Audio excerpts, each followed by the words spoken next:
Who's Randy? That is the central question before this House as a result of your ruling, Mr. Speaker, in finding a prima facie question of privilege after the Minister of Employment's business partner, Stephen Anderson, refused to disclose to the Ethics Committee who Randy is. The Ethics Committee's probe into Randy began when Global News reported that the Minister of Employment was involved in a shady PPE company called Global Health Imports with Stephen Anderson. According to Global News, the Minister had been a partner at Global Health Imports along with Stephen Anderson up until the time that he had been elected in 2021, and that he continued to maintain a 50% ownership stake with Anderson. Global News reported that the company was mired in allegations of fraud and ripping off clients. Indeed, multiple judgments have been issued against the minister's company by Alberta Courts. Alberta Courts have ordered the minister's company to pay back clients $7.8 million for ripping them off. And Global Health Imports faces a litany of other lawsuits, including a lawsuit commenced by a California-based company, the Gowie Group. The Gowie Group, like other clients of the minister's company, purchased PPE. The PPE was never delivered, but the Gowie Group was on the hook for $500,000, having transferred a $500,000 deposit to the minister's company. Now, one of the excuses provided by Stephen Anderson for the failure to deliver PPE was the Global Health Imports warehouse burned down. Amazingly, 2 weeks after Global Health Imports received the $500,000.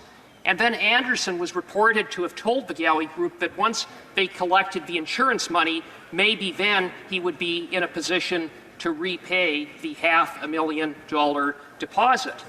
And the Edmonton police, in their investigation of the fire, concluded that in all likelihood it was arson. Just by coincidence, Mr. Speaker. So here you have a minister involved in a shady company, mired in allegations of fraud, ordered by Alberta courts to pay back clients $7.8 million, where there are allegations or evidence of potential arson and insurance fraud. I would submit that on that alone, that ought to have been enough for the Prime Minister to tell the Minister of Employment, you're fired, you're out of cabinet. But there's more, because Global News reported that someone named Randy, connected with Global Health Imports, was involved in shaking down the Gowie Group for that $500,000 deposit, and that was evidenced in text messages. Among the text messages that Global News uncovered was a message from Stephen Anderson to the Gowie Group leading up to the shakedown, in which he says, "What is going on? I just received this from Randy." And then he copied and pasted the message that he had received from Randy that states, "Anderson, it's 1314 MST and 1514 EST. It literally takes 10 seconds to complete a transfer. I'm telling you, we are not allocating like this. It's midday and nothing is completed. I'm calling Felix to discuss. Be available in 15 for a partner call." Now, why are these text messages so significant? Well, very simply, because if the minister is the Randy in those text messages, then the minister broke the law. That's right. The Conflict of Interest Act is clear. A minister of the Crown shall not be involved in the operations of a business. If the minister is that Randy, then the minister was involved in the operations of the business, working to secure a $500,000 deposit for Global Health Imports, not to mention mention of participating in a partners meeting. Now, that's why the Ethics Committee launched its investigation. We brought the minister to committee at the beginning of June, and the minister was adamant he wasn't that Randy. How convenient, except for a few inconvenient facts for the minister. First of all, the Gowie Group believed at all times that the Minister of Employment was that Randy in the text messages. When Global News reached out to Anderson to inquire who the Randy in the text messages was, he said it was not the minister but the VP of Logistics.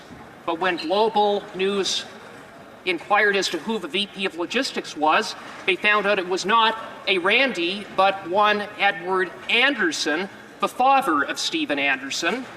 And Anderson later admitted before the Ethics Committee that he lied to Global News. Global News undertook a further investigation. They couldn't find a trace of another Randy at Global Health Imports.